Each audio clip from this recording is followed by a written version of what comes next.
Hello, it's Martin from Wisely Automotive, this time around with our latest stock purchase, the Nissan Ariya. And as you can probably tell from the title of this video, this will be kind of a quick review, walk around of the vehicle to point out a few of the things which we learned during retailing this, because we sold a few of them now and we really like them, but they are definitely different to the long established benchmark in this segment, which is the Tesla Model Y.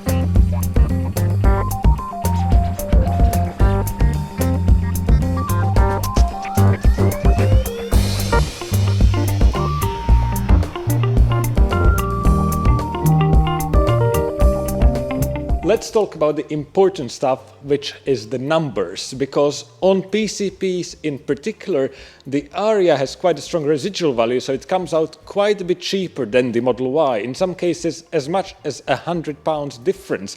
Obviously, depends on the age, mileage, and exact specification of the vehicles you're looking at. So I will leave a comparison on the screen now, just so you can see roughly what figures we are talking about. But obviously, if you're buying from us, we will give you the most up-to-date figures at the time of purchase, because these can change.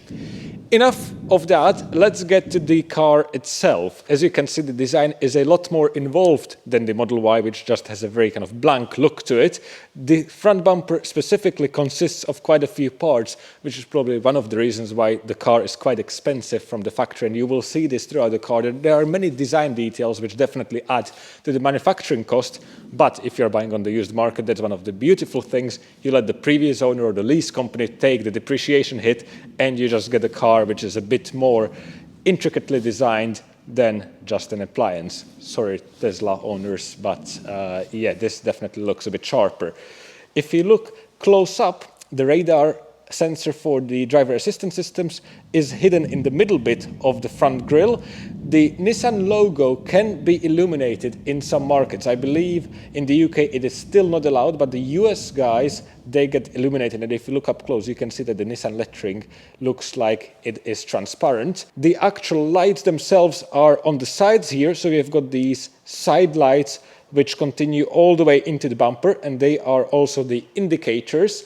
On the highest spec Evolve trim, which this is, they do also support a scrolling function, and you also get a very, very slim main headlight cluster, which again on the highest trim level also features matrix LED technology, and we will discuss that in just a second. Other than that, it's pretty standard stuff, but unlike a Tesla, you also do get normal parking sensors, so you actually know how far away you are from obstacles in the front, and on this trim also the 360-degree camera. Moving down the side, let's look at the wheel and tire situation. As standard, it comes on 19-inch wheels, and it follows the same philosophy of other electric cars in an effort to make them as aerodynamic as possible, with plastic inserts, which are these grey bits to optimize aerodynamic efficiency, and the alloy wheel being just a quite lightweight, simple design. Those are the black bits. Design-wise, it actually reminds me of what we did to our Model Y wheels, so make sure to check that out in the top right-hand corner of the video if you want to see a tasteful modification of the Model Y. Going further down the side, there's not much to highlight really. It's a very simple design with a design crease going all the way to the back and quite a high window line, but we will touch on how that affects the interior in a second, because it's actually quite spacious and airy on the inside still. Going further to the back, I know this will for a fact make many people happy, because many Tesla owners complain that there is no rear windscreen wiper on the tailgate, whereas the Ariya does come with one. And on top of that, on this high trim level, you also do get a digital rear view mirror, which you can flick on and off in the cabin, and the wiper covers the view of the camera. So you really are covered with rearward visibility, even on these models with the pretty heavy tint. Other than that, you also get the nice design details, like for example, the light bar spanning the entire width of the vehicle. If you follow us on Instagram, you probably know that I do have a bit of a thing for light bars. I just think it makes the car look that much more modern. Unfortunately, there is one design trait which the Ariya does share with the Model Y, and that's the design of the tailgate. I think we already mentioned this in one of our previous videos, and that's in an effort to maximize the boot space and keep the overhangs short. The rear bumper sits flush with the tailgate, so just be careful when you're reversing. If you hit any pole or anything like that, obviously it will indent the tailgate itself. Also get the hands-free tailgate opening, so I can just have the key in my pocket, and if I swipe my foot underneath the rear bumper, it works consistently well on the Arias, just like on Polestar 2s, for example, the tailgate fully opens. And now you can see why many people like these SUV-shaped cars, because the boot is really quite spacious. Of course, this one comes with both of the cables provided. You also have a little bit of space underneath the boot floor. There's also one more kind of secret level underneath, but that's only where the 12-volt battery lives and your tire repair kit nicely out of the way. I know many people care about practicality more than just raw numbers, so it's important to point out that on these Arias you've got quite wide scoop outs on the sides of the boot. So for example, if you want to get golf clubs in there, they should fit just fine. The rear seats also fold completely flat, so it's very easy to push bigger items further up into the vehicle. When you recline them, they can be locked in two separate positions, so either this upright one, or you can tilt them further back for a slightly more reclined angle. To close the boot, obviously you have the button, or again, if you have heavy shopping in your hands, you can just wave your foot underneath again, and that will close all on its own. With the boot covered, it's a good time to move into the rest of the cabin, starting from the back. You will see that you've got quite a bit of space here, and if I sit inside, the front seat is actually pushed all the way back because it's in the comfort entry position to make getting in for the driver a bit easier. But you can see I still have plenty of leg room.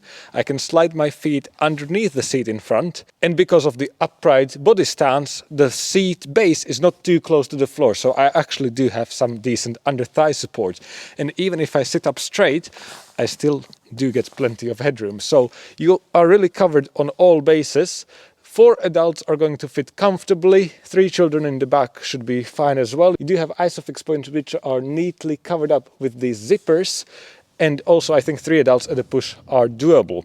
It's not only about the space though, because with the high trim level you get a lot of goodies. So for example, you've got heated rear seats, you do have power ports as well, and importantly you've got the sunroof fitted as standard. This is an option on the lower trim levels, but with the Evolve it comes bundled in, at least in the UK market. And unlike the Model Y, it's not all just for show, because it actually has a vent function and the glass can also slide all the way back, so it will let some fresh air in on a hot summer's day. And don't think that people in the back are going to be second-class passengers, because the soft touch points on the top of the door means that you can put your arm on there and you will be comfortable. You have got the nice Alcantara trims to match the seats, and the rest of the armrest is padded as well. And in fact, that's a good point now to move into the front. Before I jump in, let's discuss the seats, because I personally really like what Nissan has done here. You've got this vegan fake leather on the outside, and this example has done quite a bit more miles than our previous one, at about just over 21,000 miles, and you can see it has worn really well. You also get this soft touch Alcantara-like surface on the bits which you actually sit on, so on a hot summer's day you will not stick to the seat. And on top of that, even though it's an Alcantara surface, it is perforated, and there is actual active ventilation in the seat as well on this highest trim level. So you've got heated rear seats, heated front seats, ventilated front seats, and a heated steering wheel. So you are covered on all ends of the spectrum for comfort. In terms of adjustment, it's all electric, and the driver also has a 4-way adjustable lumbar support plus 2 memory settings. But now let me actually fire up the car so we can see all the screens in their glory, because some of the buttons on the interior are actually these touch haptic capacitive buttons which are nicely backlit. I know it may sound like a bit of a disaster at first, but they actually work quite well. So for example, one of the gadgets is the middle glove box, which opens electronically, and you will see that if I just lightly touch the buttons, nothing happens. But if I actually press a bit further, it feels like I'm pressing a button, and the middle glove box opens, where you can store your belongings. Interestingly, the Ariya is built on a bespoke EV platform, but as standard, if you get the single motor version, which this is, you do not get rear-wheel drive, it's front-wheel drive. but the reasoning behind it is that you get a bigger boot and the packaging is a bit more efficient to get you more cabin space. And you can see that even though it's a front-wheel drive car, you still get a pretty much completely flat floor with these lovely accent lights on the inside, which really make the cabin pop a little bit at night without going over the top with crazy disco lighting. It's not all about the touch controls though, because for example, the most important functions which you access on the steering wheel, even though they appear flush, these are actual physical buttons. So for example, the volume, you will see if I press the buttons, the actual area on the steering wheel moves. So these are nice and reliable. You've got gadgets galore here. You can spend days exploring all the features. Just to point out a few important ones, obviously I already mentioned all the comfort things for winter. On top of that, you also get a heated windscreen, which has these thin wires in it, which makes melting the snow super quick, even if you forget to precondition the cabin. You've got adaptive cruise control with the Nissan ProPilot system, which can maintain the middle of the lane. You've got a proper head-up display, which doesn't project onto a cheapo style plastic shield, but actually projects into the glass itself. If you find it distracting, you can always turn it off, just like you can do with the lane keeping. And keeping on the driver assistance front, you also have the automatic high beams with the matrix functionality. I picked up a Nissan Ariya previously, and it was completely dark. It was quite late in the evening, and let me tell you, the matrix lights worked perfectly. I had them on basically the entire way down from about Leeds all the way to London, and I haven't been flashed once. The cutouts are quite subtle, but you can definitely see when you toggle them on and off that they make a massive difference in illumination on the road. The rest of the cabin follows a pretty traditional design. I'm afraid one area where I think Nissan went a bit harder than they could execute is, for example, this design line which spans the entire width of the dashboard. Yes, it looks very stylish, but it basically consists of multiple pieces, and I think not all of the suppliers managed to get the manufacturing tolerances quite right.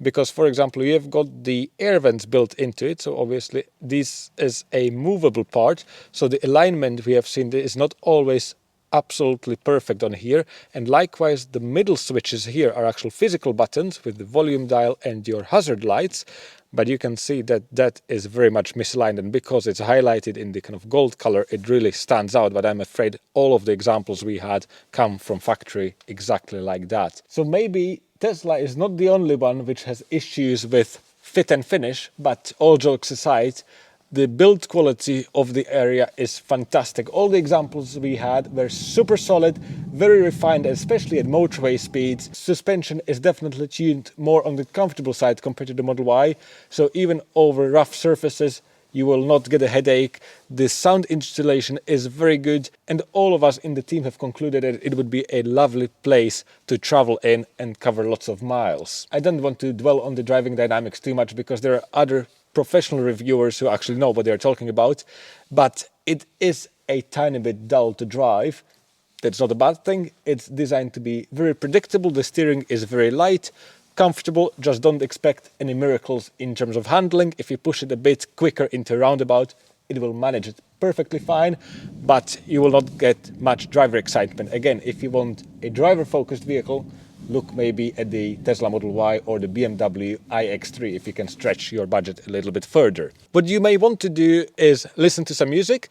With the highest trim level, you get the Bose sound system, and I would say this is one of the reasons, one of the many reasons, to go for the Evolve, because it sounds fantastic, it's a good enough system, but that's where I would leave it. Whereas I think if you went for the standard system, you would be left a little bit disappointed. The one thing to point out, which is not mentioned in other videos, is the e-pedal, because this has changed slightly compared to the Nissan Leaf.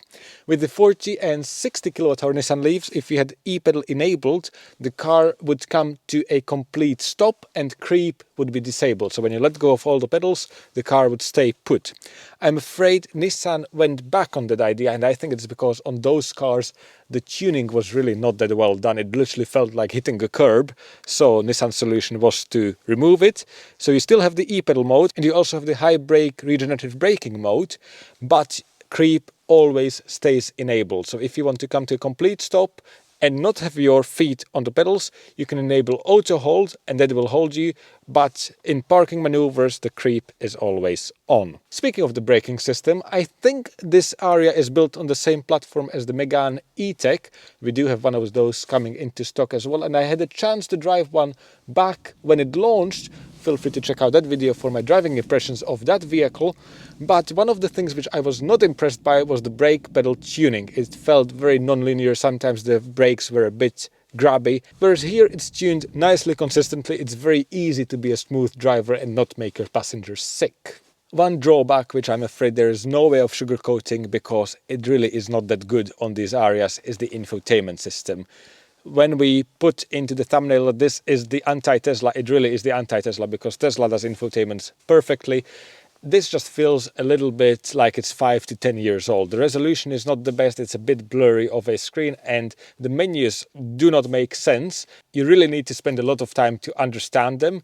If you're buying from us, we will walk you through everything because there are some crucial options to tick when you are setting up the Ariya. For example, the battery heating, I believe, is actually off by default. But if you drive a lot in winter and you are expecting to rapid charge, you want to make sure that that option is enabled. Off the top of my head, I don't even remember which menu it's in because there are some which are in the middle screen and some which are in the instrument cluster and they are not very well combined. The good news is that for your navigation and mapping purposes, the CarPlay works brilliantly and you've got wireless CarPlay support. You also have a wireless phone charger here. I haven't had any issues with the phone overheating and it's nice and responsive. So that side of things is very good. So you can just use your Apple Maps, Google Maps, Waze, whatever you prefer for your navigation duties. We got this far into the video and we haven't even discussed the range and charging situation, and it's because it's quite good for what it is. It's a big car, but you can spec it with this nice and big battery. So realistically, at motorway speeds, you can expect between 200 and 250 miles. 300 miles in daily use if you drive super gently should be possible for the single motor versions, which are relatively efficient. All of them also come equipped with the heat pump as standards. In terms of rapid charging, the charging port is located on the front near side wing. And you finally have the CCS port here instead of the CHAdeMO like on the Leaf. Also note how lovely these charging covers are. BMW and other manufacturers are doing these as well, but I just love to see that they are not the dangly ones because it means it will not scratch your paint, which is especially important on these black cars. The maximum charging rate on paper is 130 kilowatts, so not exactly the headline grabbing figure of Teslas, which can do up to 200, 250 kilowatts. But if you just do the occasional long journey, it's completely fine. And I think the important point to mention here is that you can get the single motor version in combination with the big battery, whereas with the Teslas, you automatically have to go for the all-wheel drive system, which means more horsepower, which tends to increase the insurance premiums. So this is something to consider, just like with the Polestar 2s. And I think that's about it. I hope I covered all the points you were interested in. So just to reiterate for the conclusion, I made some notes. If you're cross-shopping this with the Model Y has quite a stiff ride quality, especially the earlier examples. It's a bit dull in design and it lacks many of the physical controls. And especially with the Highland Model 3s coming on the market, you don't even get indicator stalls anymore. Whereas we all know the pros of Teslas. The fast and reliable charging thanks to the supercharger network and the very good battery technology. The cars themselves are very fast and powerful, for better or for worse. And the infotainment system and the technology is very well done. The Ariya is basically the perfect opposite of that. So yes, there are some issues, like for example, the charging is not the fastest by 2024 standards. The infotainment system could do with an update, and it's not exactly a fast, exciting car to drive. But as a family all-around vehicle, it's very practical, it's very comfortable, it's very easy to get used to. You still have physical controls, a normal gear selector and so on. And in the top trim level, it comes absolutely loaded with equipment. So even if you like your gadgets, you will definitely not be left bored. So it's only up to you to decide which features and aspects of the car matter to you the most. And depending on that, we would advise to pick one over the other. Obviously, if you're in the market for one, please get in touch, because we do have quite a few of these electric vehicles for sale, and hopefully appreciate the honesty in this video, because even though we want to sell you a car, most importantly, we want to make sure that we sell you the correct vehicle based on your needs.